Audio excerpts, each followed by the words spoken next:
Okay, Stable Diffusion. These guys really took the world by storm when they open sourced their model, and you can actually run it on your local computer.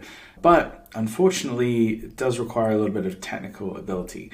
Rather than doing that, we're going to use Dream Studio, which is by the company who made it, and the URL is dreamstudio.ai. Once you sign up, I believe you will get some credits, but I've bought some credits here. It's about 5,000 images for $10, so it's pretty cheap.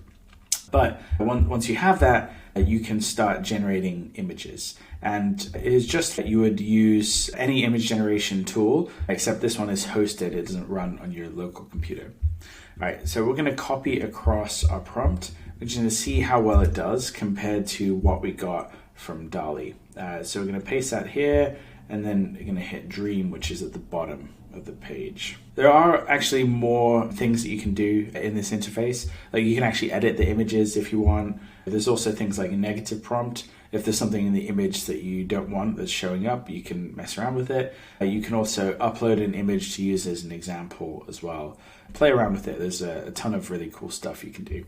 All right, we have variations here, and just like Midjourney, it generated multiple variations. And these are really good. So this is using the Stable Diffusion XL, which I think is pretty close in quality to Midjourney.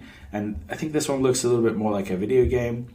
It's done a good job with adding small people into this image. And I really love the illustration style here as well.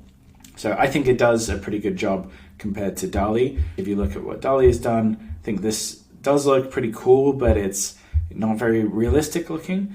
There's an element of cartoonishness to it, whereas with Stable Diffusion, it feels a bit more grown up and fantasy, sci-fi. I think it does a better job with that too.